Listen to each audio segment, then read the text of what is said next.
चलो जी आओ। तो जब तक ये बाहर वाले बच्चे पंचायती कर रहे हैं अपन एक आध सेक्शन निपटा लेते हैं। अपने को यहां से पढ़ना था rights and duties of inspector, I think, है ना।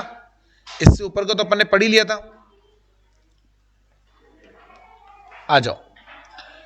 तो rights and duties of inspector क्या है? Rights and duties of inspector देखो, under section 13 subsection 2 of employees provident fund and miscellaneous provisions act 1952 an inspector can, क्या क्या कर सकता है इंस्पेक्टर। अब पहला सवाल तो ये कि इंस्पेक्टर है कौन भाई।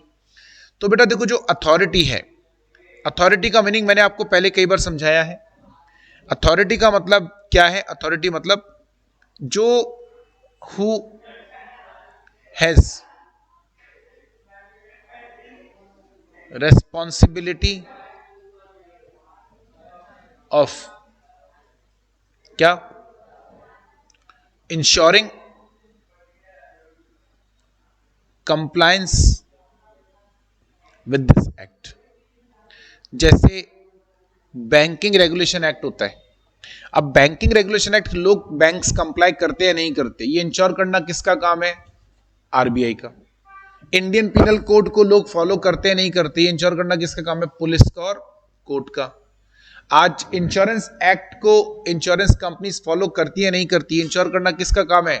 IRDAI, insurance regulatory and development authority of India का, है ना। इस तरीके से अलग अलग अथॉरिटीज के पास में एक चार्ज होता है कि वो एक्ट, वरना देखो अगर ऐसा नहीं करेंगे तो कोई एक्ट फॉलो करेगा ही क्यों? प्यार मोहब्बत से कोई कंप्लायंस होता है क्या कभी हमारे इंडिया में? तो कोई ना कोई चाहिए डंडा करने के लिए कि भैया अगर ये एक्ट फॉलो नहीं करा तो।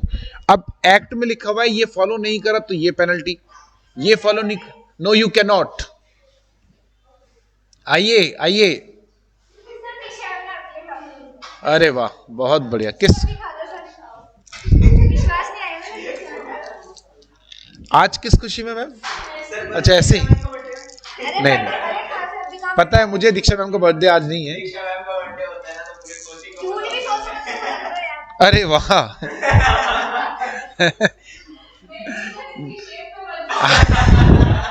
मैं शेप पे जाके अदरवाइज नहीं जा रहा हूं।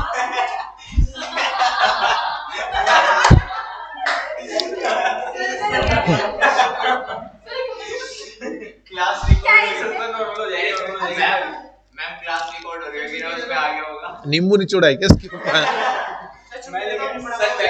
बैठ जा। अब तो मैं दो चार थापड़ लगूंगा। हाँ अब तो मुझे वो मौका और मिल गया।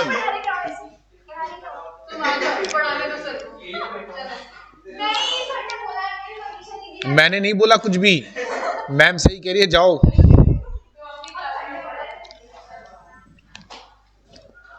इसके ऊपर नींबू लगा हुआ है। हाँ एक अच्छी, कहाँ से लाई? तो मैम ने लेकर आई थी, तू लेकर आया था? कल लाना 500 लेकर आना, 500 लेकर आना।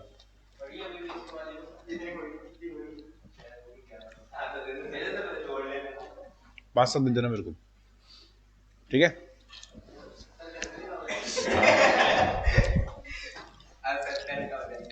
है उसके बाद मेरा बचेगा तेल का। अरे यार करा देना। हाँ यार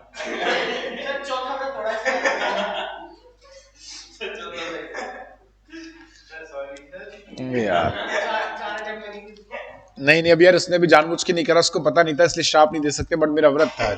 अब इसमें नींबू तक तो ठीक था, नमक भी है इसमें, तो हल्का सा यार वो व्रत खराब करा दी तूने। चलो कोई बात नहीं।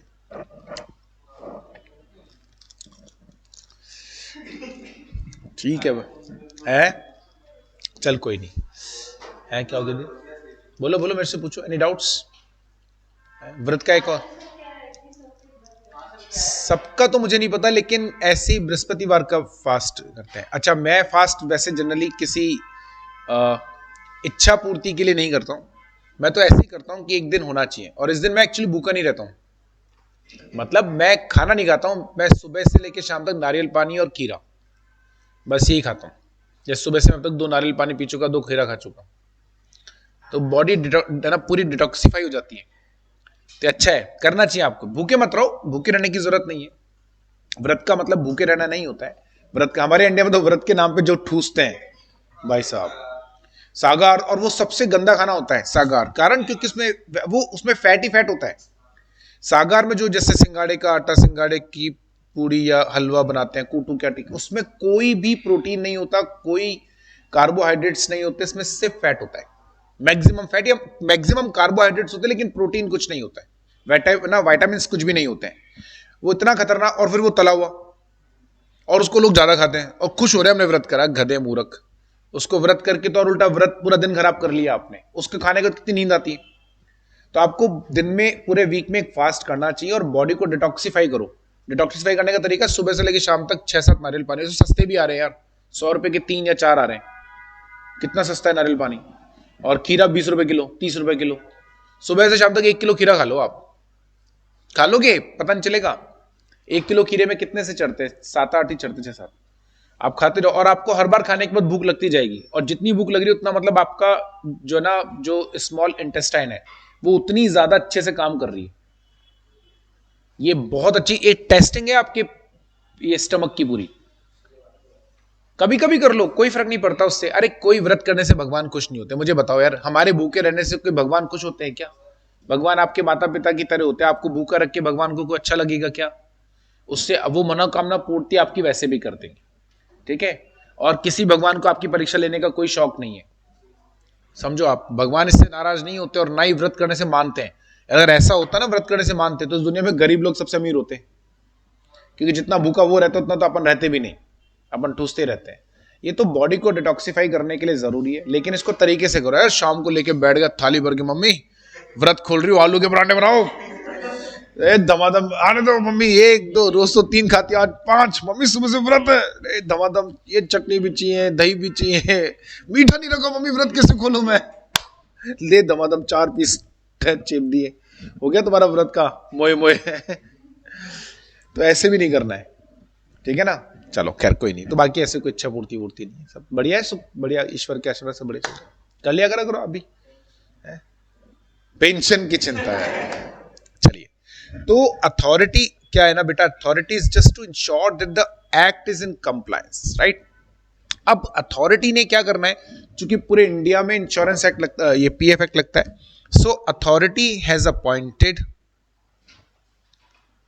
क्या, वेरियस इंस्पेक्टर्स, क्योंकि इंस्पेक्शन तो करना पड़ेगा ना यार। खाली एक ऑफिस के कमरे में बैठ के थोड़ी ना पता चलेगा कौन कंप्लाई कर रहा है नहीं कर रहा है। तो authority has appointed various inspectors through out the country, अलग अलग जगह।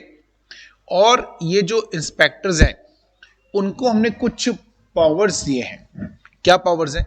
Inspect and make copies of और take extract from any book, register और other documents maintain in relation to establishment. उस एस्टैब्लिशमेंट ने अपने यहाँ पे रिकॉर्ड्स तो मेंटेन करे होंगे एम्प्लॉइज के, एम्प्लॉय के रजिस्टर्स भी मेंटेन करते हैं, जिसमें एम्प्लॉय का नाम, उनका सैलरी डिटेल, अटेंडेंस डिटेल। तो इस इंस्पेक्टर के पास में राइट है कि ये किसी भी बुक, किसी भी रजिस्टर या डॉक्यूमेंट के किसी भी पेज का एक्सट्रैक्ट, मतलब उसमें से इंफॉर्मेशन निकाल सकता है, उसकी फोटोकॉपी कर सकता है, जो भी रिकॉर्ड डॉक्यूमेंट्स एंटिटी ने, एस्टैब्लिशमेंट ने मेंटेन करे हैं। Second, where he has a reason to believe that any offense under this act has been committed by an employer, seize with assistance has me meeting fit such books, registers or other documents or portions thereof as he may consider relevant। यदि उसको लगे कि employer ने इस act का offence करा है, उसने, हाँ इसने, मतलब आपको अगर ऐसा लगे कि जो एम्प्लॉयर है उसने इस एक्ट के कंप्लायंस को करने में किसी तरह की कोई गलती कर दी, ऑफेंस कर दिया, राइट। अब हम उसको एविडेंस तो चाहिए ना। कल को आपने, मान लीजिए मुझे लग रहा है उसने ऑफेंस करा, अब मैं कोर्ट में कैसे प्रूव करूंगा? एविडेंस तो लेने पड़ेंगे ना। तो जो रिकॉर्ड्स, डॉक्यूमेंट्स, रजिस्टर्स देख के आपको लग रहा है कि उसने ऑफेंस करा है, उन रजिस्टर्स, डॉक्यूमेंट्स की फोटोकॉपी आप ले सकते हो, राइट। और उनको सीज भी कर सकते हो। सीज करने का मतलब जब्त कर लिया और ले जाओ। क्योंकि अगर आप फोटोकॉपी ले लिया अपना, उसमें से इंफॉर्मेशन ले लिया, आप चले गए, पीछे से एम्प्लॉयर उसको चेंज कर दे तो क्या करोगे फिर आप? अब जब कल को हमने कोर्ट में केस करा एम्प्लॉयर के ऊपर कि भैया तूने नॉन कंप्लायंस करा है, और हमने कोर्ट में सबूत के तौर पे एम्प्लॉयर को बोला लेकर आ तेरा रजिस्टर, वो लेकर आए, वो तो सही है, अब तो आप झूठे हो गए। तो इसीलिए हमने राइट दिया कि आप उन्हें सीज कर सकते हो, उन्हें आप जब्त कर सकते हो, ले जाओ अपने साथ में, ठीक है। अगर आपको लगता है कि हाँ वाकई में उस एम्प्लॉयर ने इस एक्ट का नॉन कंप्लायंस किया है कहीं पे, तो ठीक है। The register of share holders is not relevant in any offense mentioned in this act. He is not justified in taking the copies of such register. He take copies. बेटा most important है, ध्यान रखना, question आया है। ये act में PF के बारे में बात की गई या पेंशन के बारे में। पीएफ और पेंशन किसको मिलता है? एम्प्लॉयज को। यानी एम्प्लॉयज के रजिस्टर को चेक कर सकता हूं मैं कि उनको पीएफ का मिल रहा है नहीं मिल रहा है, उनका सैलरी पीएफ काट रहे नहीं काट रहे, उस अमाउंट को आगे जमा करा रहे नहीं करा रहे। शेयर होल्डर के रजिस्टर से आपको क्या लेना देना? यानी मैं इंस्पेक्टर हूं और मैं वहां जाकर बोल रहा हूं मुझे शेयर होल्डर्स के रजिस्टर को क्या करना है? जब्त करना है। अब यार ये तो देखो कोई लॉजिक नहीं निकल रहा, इस एक्ट में शेयर होल्डर के बारे में कहीं बात ही नहीं की गई, तो उनके रजिस्टर को ये कोई लॉजिक नहीं निकलता, वो करना भी नहीं है, राइट। क्वेश्चन एग्जाम में आएगा, ध्यान रखना अच्छे से। एग्जाम में can an inspector under provident fund act, right, seize the register of shareholders or can he take extracts or photocopy from shareholders register? Answer is no, he cannot do the same, allowed नहीं, ठीक है। ये बात समझ में आ गई अच्छे से? चलो आ जाइए। अच्छा ये ध्यान रखिएगा, एक कॉमन सी बात है, आप हर जगह याद रखना, मैं वैसे ही बता रहा हूं, हर जगह याद रखना, हर एक्ट में जब भी कोई व्यक्ति इंस्पेक्टर के तौर पे किसी भी एक्ट में हो, कोई जरूरी नहीं इस एक्ट की बात करें, जब आप किसी एंटिटी में जाते हैं इंस्पेक्शन करने के लिए, वहां जाके ठीक है आप डॉक्यूमेंट वगैरह से फोटोकॉपी ले सकते हो, डॉक्यूमेंट से आप एक्सट्रैक्ट ले सकते हो, वो सब ठीक है, आप करते रहो, लेकिन आप ये सब काम ड्यूरिंग द बिजनेस आवर्स करोगे। ड्यूरिंग बिजनेस आवर्स का मतलब क्या होता है? जिस समय आपका ऑर्गेनाइजेशन ओपन होता है, अब रात को 9 बजे पहुंच गए, अरे ये कोई तरीका थोड़ी ना यार, ये अधिकार सिर्फ इनकम टैक्स और जीएसटी वालों को है कि वो किसी भी समय जा सकते हैं, लेकिन आप इंस्पेक्टर हो, आपको रिकॉर्ड्स इंस्पेक्शन करना है, डॉक्यूमेंट्स का इंस्पेक्शन करना है, उनमें से एक्सट्रैक्ट लेना है, फोटोकॉपी लेना है, या आपको उन डॉक्यूमेंट्स को जब्त करना है, तो जो भी करना है during the business hours, office का टाइम, बिजनेस आवर्स का मतलब होता है ऑफिस टाइम, जैसे मान लीजिए ऑफिस 9 से 5 का 6 का टाइम, उसके दौरान जाओ आप, उसके बियॉन्ड। ये बात आप कॉमनली याद रखें हर जगह, इसमें कहीं कोई आपको याद रखने की जरूरत नहीं कि इस एक्ट के लिए है। Whenever an inspector is inspecting any entity, उसके records document during the business hours, right, and not on a public holiday. Sunday को चले गए, अरे तुम संडे को एम्प्लॉइज आएंगे कि कोई? अब तुम खाली बैठे थे संडे को, तो तुम आ गए संडे को इंस्पेक्शन करने, तो ऑर्गेनाइजेशन के एम्प्लॉइज थोड़ी ना संडे को आते हैं यार, नहीं कर सकते, ठीक है। तो ऐसा आपको ध्यान में रखना चाहिए। चले आगे, आ जाओ। Now filing of the return. हाँ जी जी जी जी जी। तो ये जो इंस्पेक्टर वाला पॉइंट, हाँ जी जी जी जी, नहीं क्या बात कर रहे हो? नहीं है आपके नोट्स नहीं में? है सर, अरे 2 बार ऐसे होता पहले। अरे यार ये तो बहुत गलत बात है यार, ये तो गलत बात है यार। आकाशी बोल रही सर मंगलवार का व्रत करती हूँ मैं। दीदी आप तो सोमवार का किया करा करो, 16 सोमवार के व्रत का फायदा मिलता है लड़कियों को, हाँ, ऐसा मेरा मानना है? Okay sir. हाँ नहीं नहीं, मंगलवार का भी कर लो। हनुमान जी महाराज मेरे को अभी आके कूट काट दें कि बेटा मेरे व्रत करवाने के लिए मना कर दिया, आज तक कूट दिया मेरे को ही। ऐसा मंगलवार का भी कर लो, सोमवार का भी कर लो, ठीक है। चलो हाँ, तो अभी दीदी कह रही है आपके और किसके नहीं है भाई नोट्स में? अच्छा आप लोग पास तो है ही नहीं। क्या व्यवस्था है बेटा तुम्हारी, कब तक? क्या कल आ जाएंगे? अच्छा हाँ बेटा कल मिल जाएंगे। अच्छा हो गया रजिस्ट्रेशन, नोट्स नहीं मिले ऐसा? अच्छा आपके में है? नहीं नहीं है क्या, आपके भी है? हाँ बेटा नोट्स करा ले बेटा। अच्छा अभी जाते समय कराया, अच्छा बच्चा। तो इंस्पेक्टर जो है, ये वाला पॉइंट बेटा देखो, एक काम करो अभी फोटो खींच लो, बाकी मैं बोलता हूं इनके पास में ऐसे कैसे कर दिया इन्होंने, कुछ करवाते व्यवस्था फिर, ठीक है कर, अभी लिख लो। एक बार आप एक छोटा सा काम करना, नहीं है उनके नोट्स में नहीं है ना, मतलब आपने अच्छे से देख लिया ना दीदी एक बार? हाँ सर, फोटो खींच ली। नहीं नहीं फोटो तो खींच लिया आपने, नोट्स आपने देख लिया ना, उसमें rights and duties of inspector, क्योंकि मेरे को जहां तक ध्यान है ऐसा होना तो नहीं। ग्रेजुटी वाले में चलो कोई बात नहीं, तो आप एक काम करना छोटा सा, अभी 4 बजे के आसपास मुझे एक व्हाट्सएप डालना मेरे पर्सनल मैसेज पे, है ना, पर्सनल नंबर पे, राइट। आप बस वो लिख देना सर मिसिंग सेक्शंस इन नोट्स या कुछ भी लिख देना, वो तो नाम से बस नाम और बैच नंबर जरूर लिख देना। तो मैं आपको एक फाइल भेजूंगा, ठीक है, जिसके अंदर ये मिसिंग प्रोविजंस आपको मिल जाएंगे, ठीक है। चलो ओके। आ जाओ। वैसे तो ऐसा होना तो नहीं चाहिए, बट पता नहीं कैसे आपके वाली फाइल में हो गया, बट कोई बात नहीं, उसको अपन ऐसे कर लेंगे बैकअप, है ना। अब आओ फाइलिंग ऑफ रिटर्न। देखो बेटा, इसके ऊपर सवाल बहुत कम पूछता है, लेकिन हाँ पूछ सकता है, तो अच्छे से पढ़ लेना मेरे बच्चों। The employer shall within 15 days of applicable of this act. अब ये एप्लीकेबल ऑफ दिस एक्ट मतलब जिस एम्प्लॉयर के ऊपर ये एक्ट लगा, अब लगेगा कब? जिस दिन आप रजिस्ट्रेशन कराओगे। रजिस्ट्रेशन कब कराओगे? जब आपके यहाँ 20 से ज्यादा एम्प्लॉय हो जाएंगे, उससे पहले तो कराना ही नहीं है।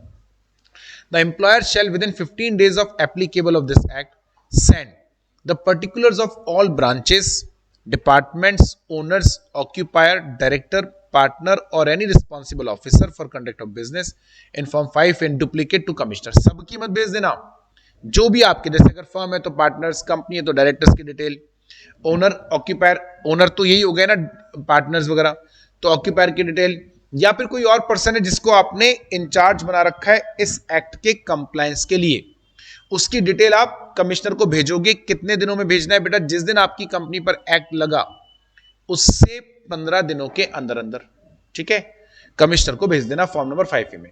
उसको बताना पड़ेगा ना कि भाई हमारा कौन कौन ओनर है, यानी पार्टनर्स कौन है, अगर फर्म है तो कंपनी, तो डायरेक्टर कौन है, ऑक्यूपायर कौन है, person responsible to manage this कौन है, कितनी ब्रांचेस हमारी हैं, उसकी डिटेल, ठीक है। उनके रिकॉर्ड्स अपडेटेड रहने चाहिए। If any change in the same return to be sent to the regional commissioner within 15 days of such change। यदि किसी भी तरह का कोई चेंज होता है तो जिस दिन चेंज होगा, मतलब ओनर चेंज हो गए, ऑक्यूपायर चेंज हो गया, कमिश्नर को बताना पड़ेगा। आपने जिस पर्सन बंदे को इंचार्ज बना रखा था, रिस्पॉन्सिबल ऑफिसर, वो चेंज हो गया, तो इसकी सूचना देनी पड़ेगी ना कमिश्नर को, तो फिर 15 दिन में भेजना।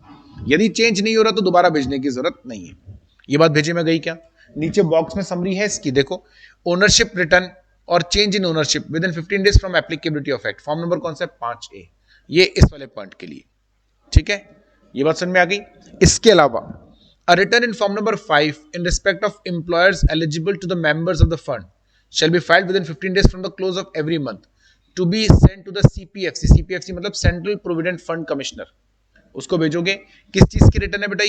ये रिटर्न है आपके कौन कौन से एम्प्लॉइज हैं, राइट, एम्प्लॉइज, ठीक है, आपकी एम्प्लॉइज की डिटेल ये हर महीने जाएगी। यानी इस महीने जैसे जुलाई खत्म हुआ तो अगस्त में भेजना, अगस्त तो सितंबर में, यानी मंथ खत्म होने के बाद 15 दिनों में, ठीक है। इसमें आपको क्या बताना है कि इस महीने यानी जो आखिरी महीना, उसमें कौन कौन से एम्प्लॉइज हैं जो कि एलिजिबल थे पीएफ के लिए, तो उनकी डिटेल डालनी पड़ेगी ना कि ये 15 एम्प्लॉई हैं, 50 एम्प्लॉई हैं, 200 एम्प्लॉई हैं, इनका पीएफ। और अगली रिटर्न में इसका अमाउंट आएगा। देखो, monthly return of contribution in form number 6 to be held within commissioner within 25 days of close of month. यानी जुलाई खत्म हुआ, 15 अगस्त तक तो आप रिटर्न भेजोगे डिटेल की, जुलाई में कितने एम्प्लॉइज हैं, उनका नाम, उनका सैलरी का अमाउंट, कि ये हमारे पीएफ के लिए एलिजिबल है। और 25 तारीख तक, 25 अगस्त तक भेजोगे उनका अमाउंट ऑफ कंट्रीब्यूशन कितना है। अच्छा, 10 दिन एक्स्ट्रा क्यों दिए? अरे वो रिटर्न बनाने में टाइम लगता है यार। देखो, 1 जुलाई खत्म हुआ, अब 1 अगस्त से लेके 2-5 दिन तो सैलरी बांटने में निकल जाते हैं यार, सैलरी कैलकुलेट करनी पड़ती है। अच्छा, किसी को सैलरी ज्यादा दे दी तो गड़बड़, क्योंकि सैलरी में से बहुत सारे कट होते हैं।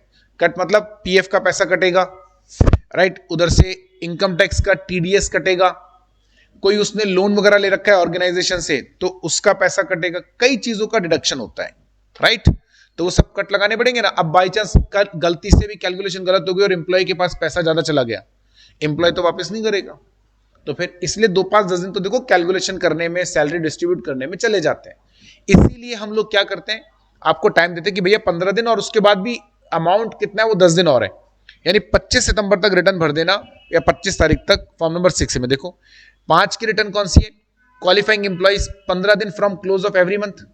6 monthly contribution employer and employee 25 दिन में आपको देनी है महीने खत्म होने के बाद, तो हर महीने 2 रिटर्न जाएंगी, 5 और 6। 5 में एम्प्लॉय की डिटेल है, 6 में उनके कॉन्ट्रीब्यूशन की डिटेल।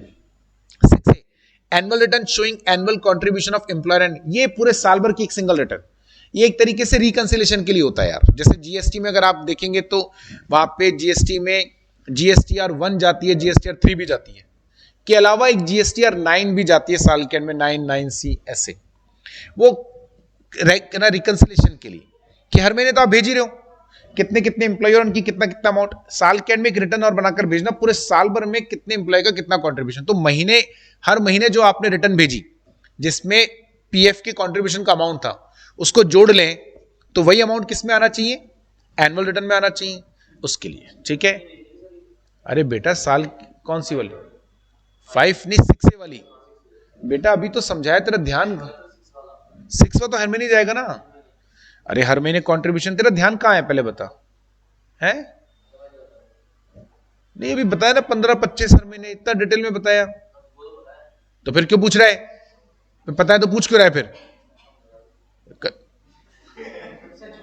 मैं तुझे लग रहा है मैं गलत पढ़ा रहा हूं, तुझे लग रहा है मैं तुझे गलत पढ़ा दूंगा, मतलब इन सब के कान बंद करवाए मैंने और फिर एक्सक्लूसिवली तेरे लिए मैंने एक प्रोविजन गलत बताया।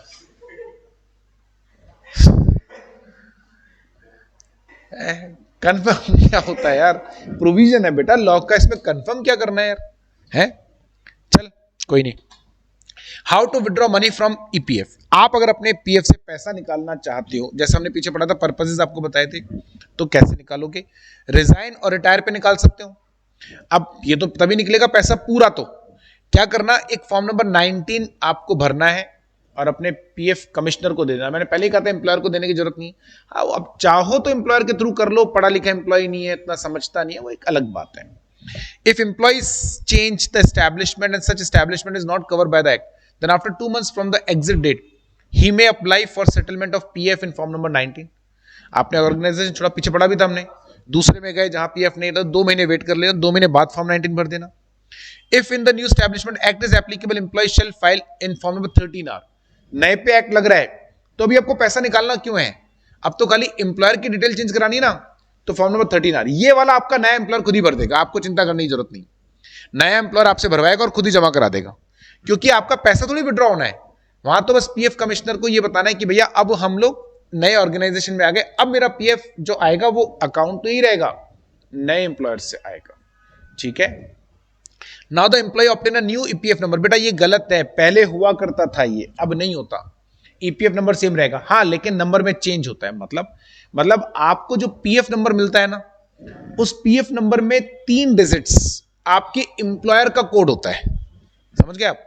जैसे बैंक में अगर आपका अकाउंट नंबर आप देखेंगे तो लास्ट के जो 6 डिजिट है वो आपका अकाउंट नंबर है, बाकी उससे पहले की डिजिट उस पर्टिकुलर बैंक के उस ब्रांच में जितने भी लोगों के अकाउंट है सबके सेम रहेंगे, समझ गया मेरी बात। यानी अगर मान लीजिए मेरा आईसीआईसीआई बैंक की उदाहरण के तौर पे अहिंसा सर्कल ब्रांच पे अकाउंट है और मेरा अकाउंट नंबर 12 डिजिट का है, तो 12 नंबर में से 6 नंबर आप उस ब्रांच में जितने लोगों के अकाउंट है सब में है, सब में, क्योंकि वो उस बैंक का कोड, शुरू के 3 बैंक का कोड और ब्रांच का कोड होता है, वो सेम रहेगा, वो नहीं बदलता, बाकी के 6 डिजिट्स आपके अकाउंट नंबर है।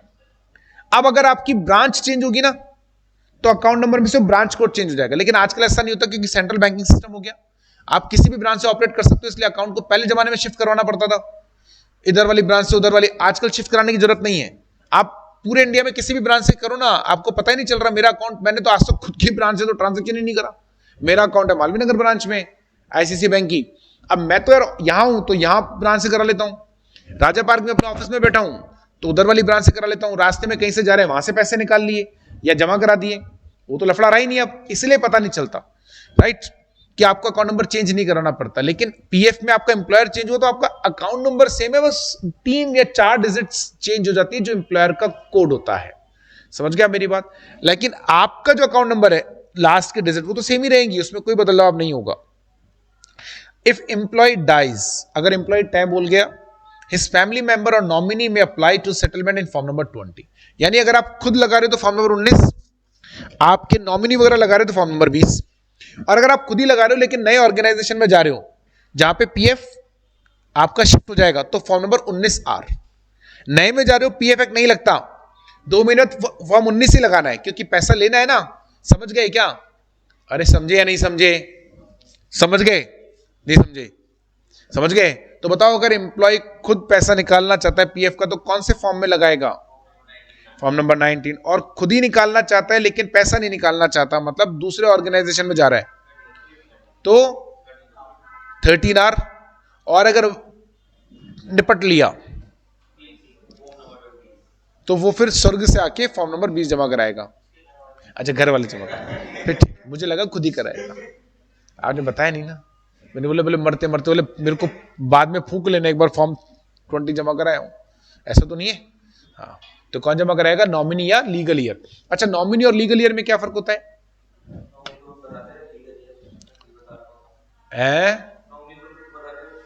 नॉमिनी बताते हैं? अच्छा, और लीगल ईयर नहीं बताते? चाहे चोरी चोरी चुपके चुपके है ऐसे? अच्छा चल बता, कोई बात नहीं, बता लीगल ईयर। अरे लीगल ईयर पूछ रहा हूं मेरे बेटे। होते हैं मतलब है क्या, कौन होते हैं? तो होते हैं मतलब भैया बताएंगे, देखो भैया अच्छा बताएंगे। काम करना होता है मतलब?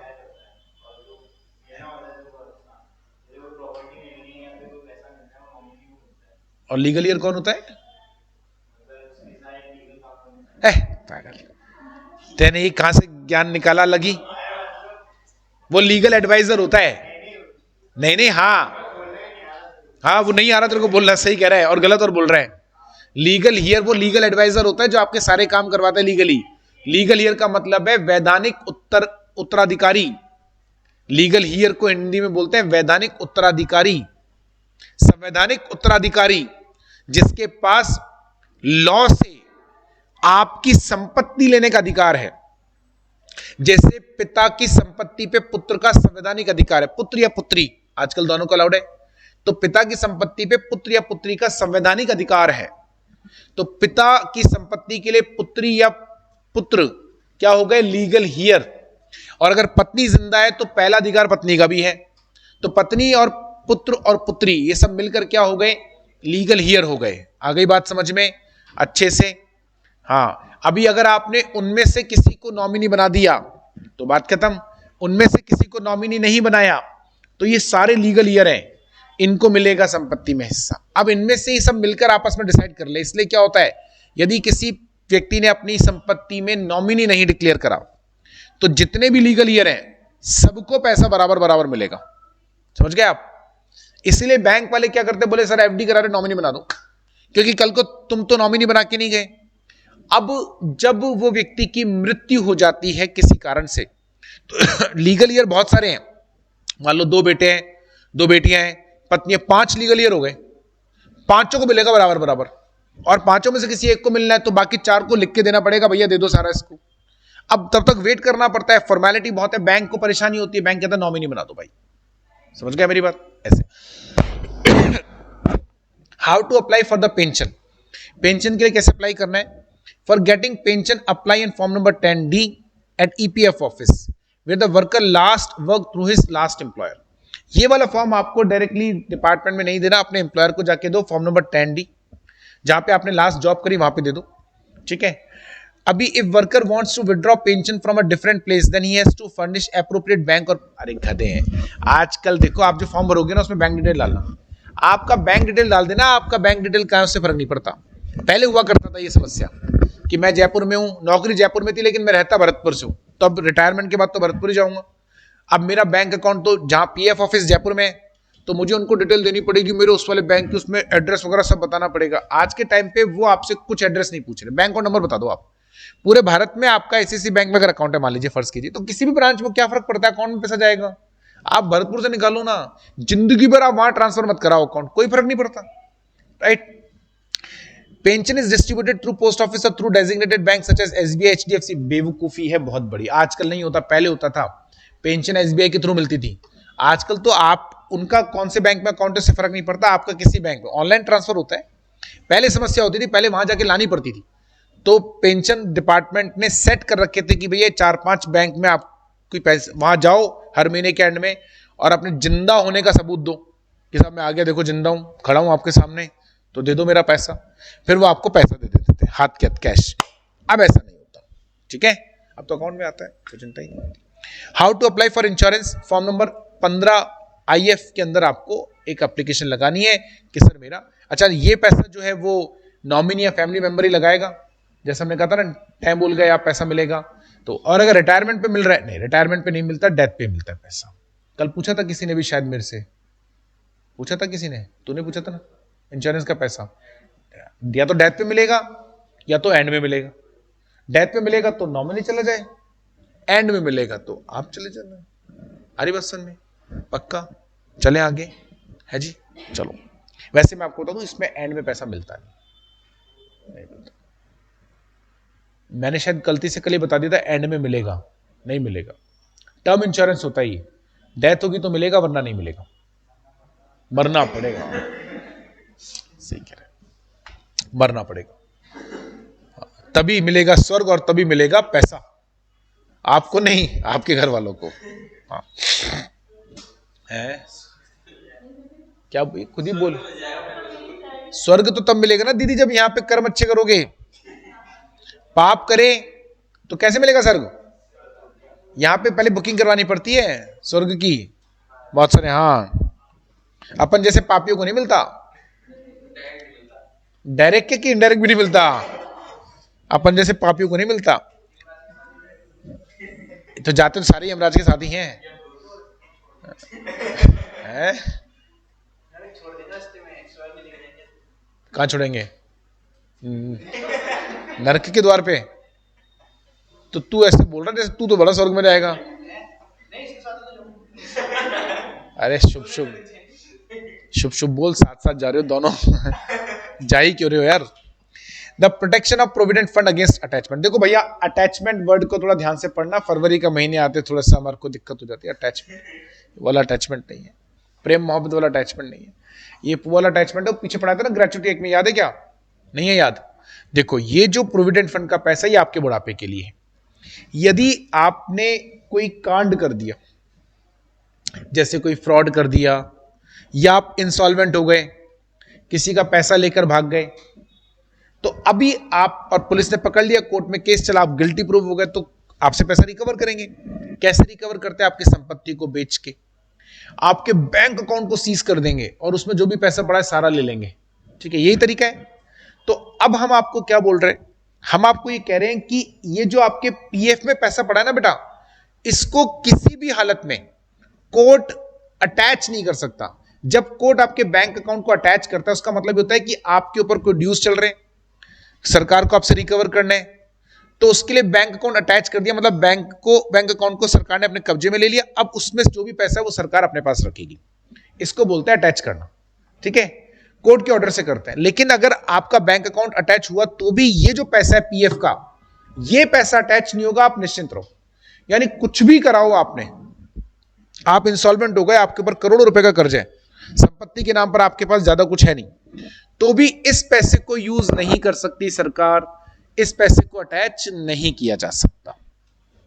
समझ गए? देखो, the amount standing to the credit of any member in provident fund shall not in any way be capable of being assigned or charged and shall not be liable to attachment। ना तो court उसे किसी और को देगा, ना तो उस पर कोई चार्ज क्रिएट करेगा कहीं और एडजस्ट करने के लिए, और ना ही उसको अटैच करेगा अंडर एनी डिक्री और order of the court. Decree क्या होता है बेटा? जब कोर्ट का ऑर्डर ही होता है। जिस ऑर्डर में कोर्ट किसी से पैसा रिकवर करने के लिए देता है तो उसको ऑर्डर ना बोल के डिक्री बोला जाता है। ठीक है, इन रिस्पेक्ट ऑफ एनी डेप्ट और liability incurred by the member. Member मतलब उस एम्प्लॉय, यानी उस एम्प्लॉय के ऊपर कोई भी डेप्ट हो, कोई भी लायबिलिटी हो, उस डेप्ट या लायबिलिटी की भरपाई के लिए कोर्ट ने उसके अगेंस्ट में डिक्री ऑर्डर इशू करा है। ठीक है, डिक्री ऑर्डर में लिखा होता है किसकी संपत्ति को अटैच कर लो, बैंक अकाउंट को अटैच कर लो, सब लिखा होगा, लेकिन उसमें फिर भी, उस डिक्री में भी पीएफ के पैसे को अटैच करने के लिए या चार्ज करने के लिए नहीं बोला जा सकता। ठीक है, and neither the official assignee appointed under the Presidency Town Insolvency Act nor the receiver appointed under the Provincial Insolvency Act shall be entitled to have any claim। और ना ही कोर्ट ने अगर रिसीवर अपॉइंट करा, receiver क्या होता है बेटा? जब कोई बंदा इंसॉल्वेंट हो जाता है तो कोर्ट उसका इंसॉल्वेंसी का ऑर्डर देता है, एक रिसीवर अपॉइंट करता है जो उसकी सारी संपत्तियों को बेचेगा। पैसा रिकवर करके और उसकी लाइबिलिटीज को पे करेगा, ठीक है, वो होता है रिसीवर। बात समझ में आ रही है?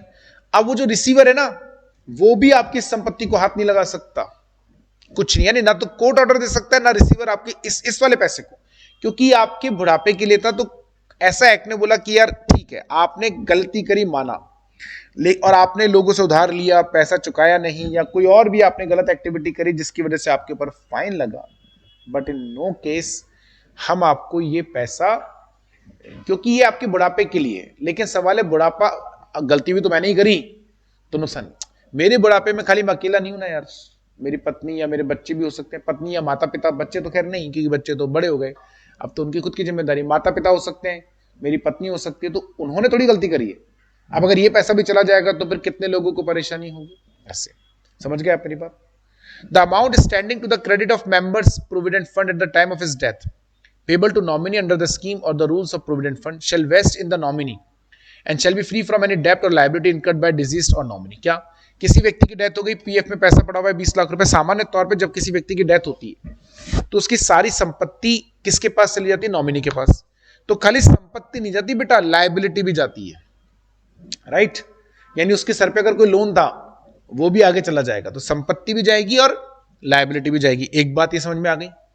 अब जिस बंदे को संपत्ति मिली उसको लायबिलिटी चुकानी पड़ती है, बिल्कुल, लेकिन एक रूल होता है, उसकी लायबिलिटी सिर्फ उस संपत्ति से चुकाने की। मान लीजिए किसी व्यक्ति की मृत्यु हुई, अब जब मृत्यु हुई तो उसकी जो लायबिलिटी थी वो थी 50 लाख और संपत्ति थी 38 लाख। तो जो नॉमिनी है या वो है क्या नाम है, लीगल ईयर है, उसको जो सब दोनों मिला, अभी मालूम है वो सिर्फ 38 लाख रुपए की ही लायबिलिटी चुकाने के लिए जिम्मेदार है।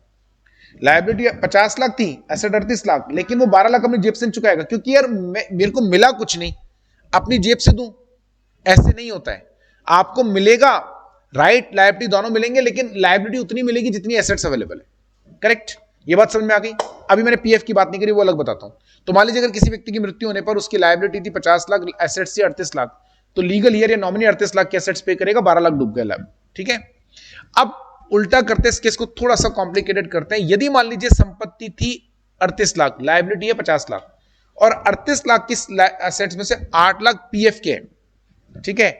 तो बेटा उस केस में उसकी एसेट आप 30 लाख की पकड़ो, यानी ये जो 8 लाख है, this can not be used to pay off the liability of deceased person.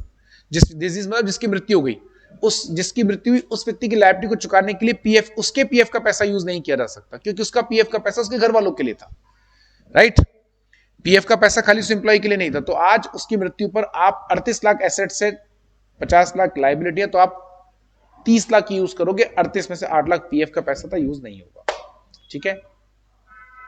चलें आगे। The protection is applied to pension fund and insurance account, दोनों के लिए लगेगा, पेंशन के लिए भी लगता है, पीएफ के लिए भी लगता है, उसके लिए भी क्या नाम है, इंश्योरेंस के। तो जो पूरा पैसा मिलेगा PF plus pension plus insurance का, उस पैसे से आप सेट ऑफ नहीं करोगे, ठीक है? तो ये आपको ध्यान में रखना है। बात समझ में आ गई होगी मेरे बच्चों? अब नीचे कुछ क्वेश्चन दे रखे हैं, सिंपल क्वेश्चन है। Mister Malhotra aged 50 years joined PF scheme on 1st of January 2003. He decided to leave the services with effect from 1st of July 2012. Provided he gets a pension EPF scheme, आपको अपने आप ही calculate करने, मैंने आपको बताया था 10 साल की कम से कम सर्विस होनी चाहिए। 2003 से लें तो 3, 4, 5, 6, 7, 8, 9, 10, 11 और 12 में भी जुलाई में छोड़ा है, यानी 6 महीने से ऊपर हो गया, तो 10 साल की सर्विस हो गई, पेंशन मिलेगी, ठीक है? A on retirement withdrew the entire amount of is accumulated in provident fund, later on was appointed on for a fixed tenure. Employer disagreed to allow PF benefit in the view of retirement and withdrawal of entire amount. Offer your views. एक employ था, retire हो गया, अपना PF का पूरा पैसा ले लिया, क्योंकि रिटायरमेंट पे ले सकते हैं, बाद में उसने फिर दोबारा ज्वाइन कर लिया, कर सकते हैं, कई ऑर्गेनाइजेशन ज्वाइन करा लेते हैं। अब उसका एम्प्लॉयर कहता तुझे पीएफ का बेनिफिट नहीं मिलेगा, यानी अब तेरा पीएफ नहीं कटेगा। तेरा पीएफ कट रहा था, 60 साल की तेरी उम्र हो गई, तूने रिटायरमेंट ले लिया, तेरा पीएफ का पैसा तूने पूरा ले लिया, बात खत्म। अब दोबारा से ज्वाइन कर रहा है तो अब तुझे पीएफ का पैसा, अब तेरे को हम पीएफ नहीं काटेंगे तेरा हर महीने, क्योंकि तू एक बार रिटायर हो चुका है। क्या ये सही कह रहा है क्या? वो सवाल समझ में आ गया आपको? अरे यार तुम बोलते नहीं, हाँ ना तो बोलो बेटा, समझ में आ गया ना? तो बताओ उसका पीएफ का पैसा, पीएफ अब काटेंगे नहीं काटेंगे? पुराना तो मिल गया सारा, अब उसको दोबारा से पीएफ हर महीने कटेगा नहीं कटेगा? है? अरे यार कुछ समझ में नहीं आ रहा, बोलो ना हाँ या ना। कटना चाहिए, हाँ भाई, ओ भाई कहाँ खो गया? किसका चेहरा दिखा स्क्रीन पे? किसका चेहरा दिख रहा है? हाँ, सवाल ही समझ में नहीं आया। नहीं मिलेगा? हम क्या बोल रहे हैं पता भी है आपको? हाँ, तो अब हर महीने पीएफ कटना नहीं कटना चाहिए? क्यों नहीं कटना चाहिए? कहाँ लिखा हुआ है कि 60 साल की उम्र के बाद पीएफ का पैसा नहीं कटेगा?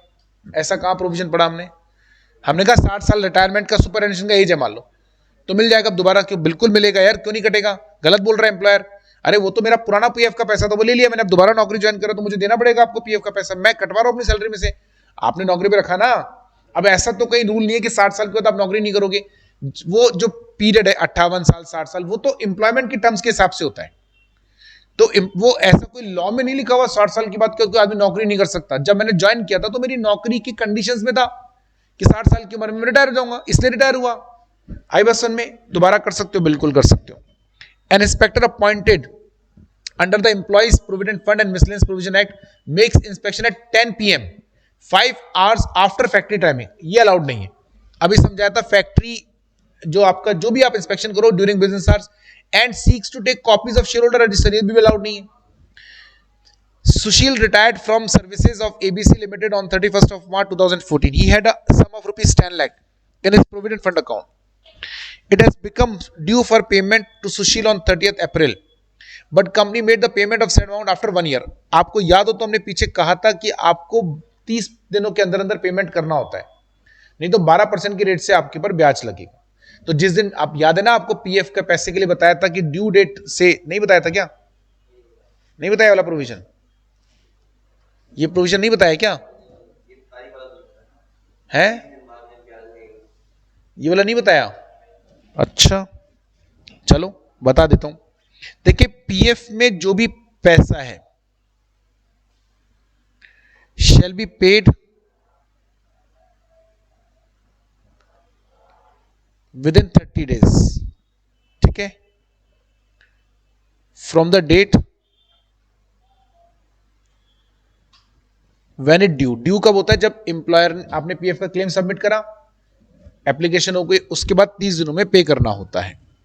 अगर नहीं पे करा, नॉट पेड, तो 12% की रेट से इंटरेस्ट लगेगा। यहां पर उसने पीएफ का पैसा कब दिया? After 1 year. तो बेटा अब इस केस में 12% की रेट से आपके ऊपर ब्याज लगेगा। आप ब्याज क्लेम कर सकते हो 12% की रेट से। देखो section 7 of employees provident fund, employer shall be liable to pay employer it as a 12% per annum or at the higher rate as may be specified in the scheme on amount due from employer on which the amount has been become so due till the date is actual payment। जो आपका due date है 30 दिन, मैं क्यों बोल रहा हूं आपको याद हो तो पीछे हमने कहा था 30 दिन में एप्लीकेशन लगानी है, वो तो याद है। तो 30 दिन का टाइम है, 30 दिन के अंदर अंदर एप्लीकेशन अप्रूव करके पेमेंट कर दो। जिस दिन आपने पेमेंट करना था नहीं करा, उसके बाद पेमेंट करा तो 12% की रेट से आपको ब्याज देना पड़ेगा। या जो भी रेट हायर रेट अगर प्रिस्क्राइब्ड है लॉ में, तो अभी तो 12% ही। अभी इसको पेमेंट मिला ड्यू डेट के बाद भी 1 साल तक, ठीक है, तो क्या ब्याज मिलेगा? बिल्कुल मिलेगा। कितनी रेट से? 15%। क्वेश्चन दोबारा पढ़ते हैं। Sushil claim the payment of interest due date at the rate 15% per annum for 1 year. Decide whether the claim is, देखिए अगर 15% की रेट लॉ में अलाउड है तो 12 और 15 यानी 12 और जो भी हाई रेट प्रिस्क्राइब्ड है वो, अगर लॉ में प्रिस्क्राइब नहीं है तो 12 ही मिलेगा। तो इसको 12% की रेट से मिलेगा। 15% की रेट से जो मांग रहा है वो टेनेबल नहीं है, यानी 15% की रेट से वो मांग रहा है वो एक्सेप्टेबल नहीं है। 12%। आगे बात समझ में? ये ध्यान रखना। चलो बस कंप्लीट। तो ओके, तो बेटा अब कल नया चालू कर देंगे, ठीक है।